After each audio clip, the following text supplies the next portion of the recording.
Olá! Hoje nós estamos completando um ano, desde que começamos a realizar as reflexões de forma remota por conta da pandemia.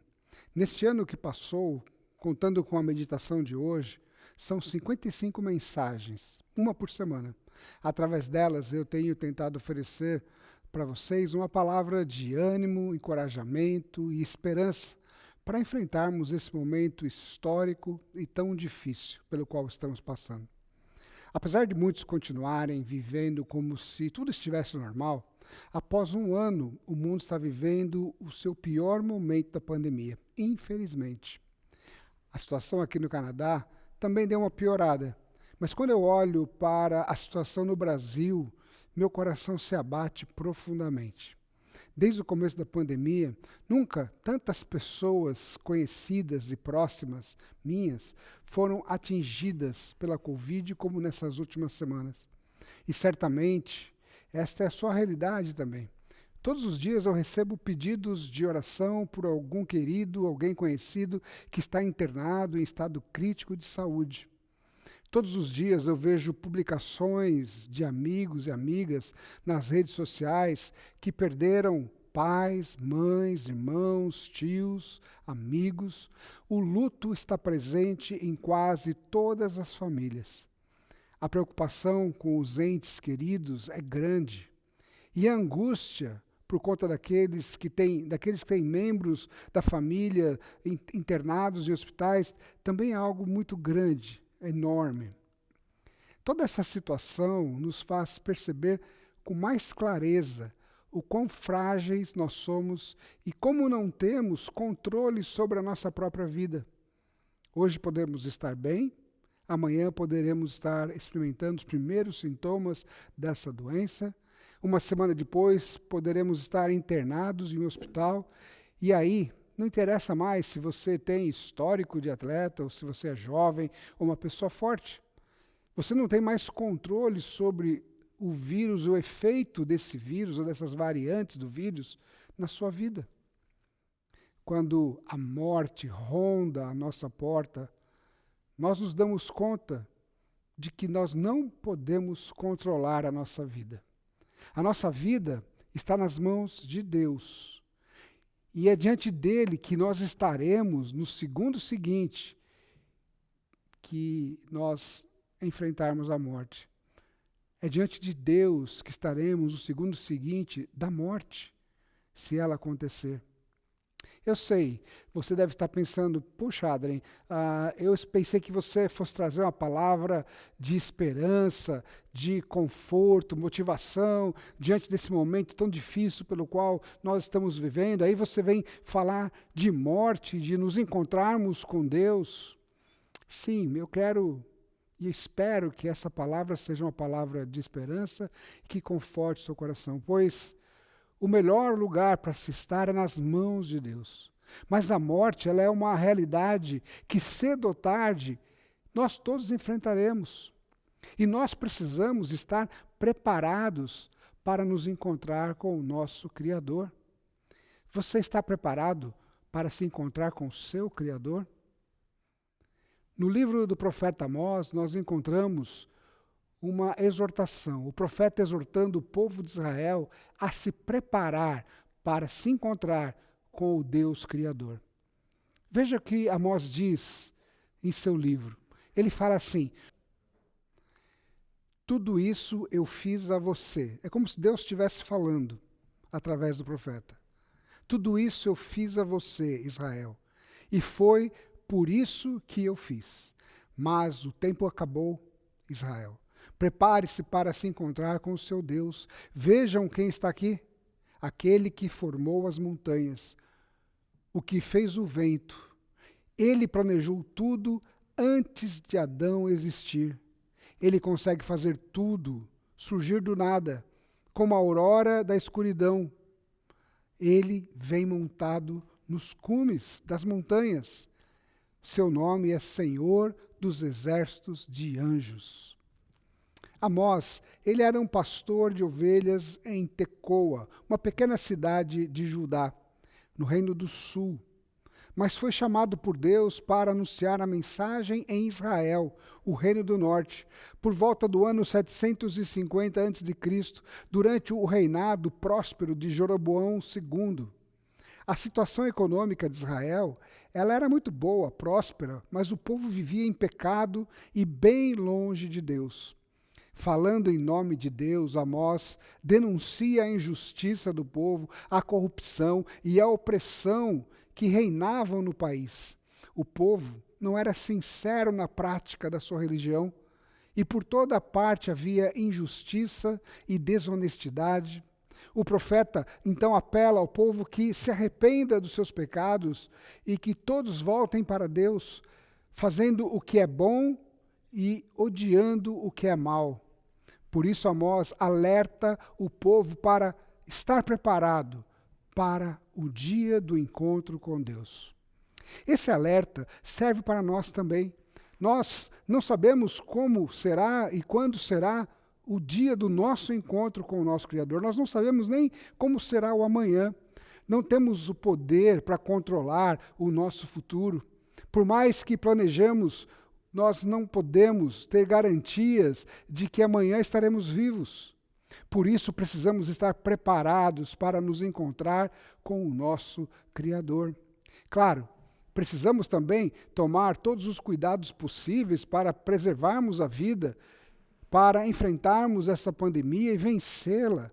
Mas precisamos sim estar preparados também para nos apresentarmos diante de Deus. Mas como será esse encontro? Como nos aproximaremos do nosso Criador? No livro de Apocalipse, o apóstolo João, ele tem uma visão de como será este encontro. Ele ouve da boca de Jesus Cristo as seguintes palavras. Jesus dizendo: "Eis que venho sem demora, e comigo está o galardão que tenho para retribuir a cada um segundo as suas obras. Eu sou o Alfa, o Ômega, o princípio e o último, o primeiro e o último, o princípio e o fim. Bem-aventurados, olha agora, bem-aventurados aqueles que lavam as suas vestiduras no sangue do Cordeiro, para que lhes assista o direito à árvore da vida, e entrem na cidade pelas portas. Fora ficam os cães, os feiticeiros, os impuros, os assassinos, os idólatras e todo aquele que ama e pratica a mentira." Nesta visão de João em Apocalipse 22, de 12 a 15, João ele vê Jesus, ele vê a volta de Jesus Cristo. Ele tem uma visão do retorno de Cristo. O Senhor Jesus deixa claro quais são as atitudes, as situações nas quais nós estaremos diante de Deus nesse encontro, o nosso encontro com o nosso Criador. Ou nós nos apresentamos diante de Deus com as nossas roupas lavadas pelo sangue do Cordeiro, Jesus Cristo, ou nós nos apresentamos diante de Deus completamente imundos por causa dos nossos pecados. Os que foram lavados pelo sangue de Jesus terão acesso à árvore da vida e entrarão no reino de Deus pela porta da frente. Mas os que permanecem na imundícia dos seus pecados, os cães, os feiticeiros, os impuros, os assassinos, os idólatras e os mentirosos, ficarão do lado de fora. Essa é a visão de João. Mas a verdade é que todos nós somos pecadores.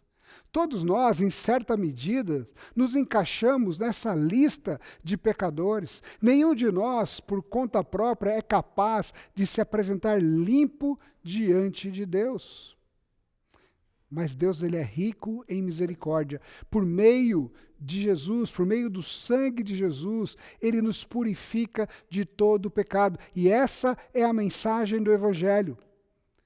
E Paulo explica isso muito bem na sua carta aos Colossenses. Ele diz: Deus, nos libertou do império das trevas e nos transportou para o reino do Filho do seu amor, no qual temos a redenção, a remissão dos pecados. Porque aprouve a Deus que nele, em Jesus, residisse toda a plenitude, e que, havendo feito a paz pelo sangue na cruz, por meio dele, Jesus, Deus reconciliou consigo mesmo todas as coisas, quer sobre a terra, quer nos céus. E a vós outros, que também outrora éreis estranhos, inimigos do entendimento, pelas vossas obras malignas, agora, porém, vos reconciliou no corpo de sua carne, de Jesus, mediante a sua morte, para apresentar-vos perante Deus, perante Ele, olha só, santos, inculpáveis e irrepreensíveis, se é que permaneceis na fé, alicerçados e firmes, não vos deixando afastar da esperança do Evangelho. O sangue de Jesus, ele nos purifica do pecado, para que nós possamos ser apresentados diante de Deus, santos, inculpáveis e irrepreensíveis. Portanto, há esperança para os que têm fé em Jesus, para os que confessam Jesus como Senhor de suas vidas. Tanto a profecia de Amós, como a visão de João, são alertas para que nós nos preparemos para o dia em que nós nos encontraremos com o nosso Criador. Para que possamos estar diante de Deus limpos e purificados de nossos pecados, e assim podermos desfrutar da árvore da vida e entrar os portões da cidade santa. Nós precisamos ter a fé em Jesus. Como é que eu me preparo, então, para esse dia? O mesmo apóstolo João, em sua carta, primeira carta de João, ele diz: se confessarmos os nossos pecados, ele é fiel e justo para perdoar todos os pecados e nos purificar de toda injustiça. E o apóstolo Paulo diz em Romanos: se com a tua boca confessares Jesus como Senhor e em teu coração creres que Deus o ressuscitou dentre os mortos, será salvo. Nós não sabemos quanto tempo mais iremos ter que conviver com esta pandemia.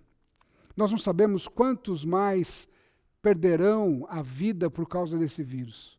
Nós não sabemos nem se nós mesmos seremos atingidos por ela e como reagiremos. Mas nós sabemos de uma coisa, e isso conforta o meu coração, que se nós tivermos que nos apresentar diante do nosso Criador hoje, amanhã, se tivermos que nos apresentarmos diante dele, estaremos apresentando diante dele com as nossas vestes lavadas no sangue do Cordeiro. Não porque nós merecemos, nem porque não temos pecados, pelo contrário, somos pecadores, sim, mas porque a nossa fé está firmada naquele que é fiel e justo para nos perdoar de todos os pecados e nos purificar de toda injustiça. Porque confessamos com a nossa boca que Jesus é o nosso Senhor. Porque cremos em nosso coração que Ele ressuscitou dos mortos. Por isso, podemos também dizer como Davi diz no Salmo 23, ainda que eu ande pelo vale da sombra da morte, não temerei mal nenhum, porque tu estás comigo, a tua vara e o teu cajado me consolam. Meditar nesses textos das Escrituras trouxe paz ao meu coração, mesmo diante dessa realidade de morte tão presente nos nossos dias. Eu sinceramente espero que você também encontre paz e segurança naquele que já venceu a morte e que nos guarda, e nos aguarda de braços abertos, esperando por nós na eternidade. Prepare-se para encontrar o seu Criador. Deus te abençoe, em nome de Jesus. Amém.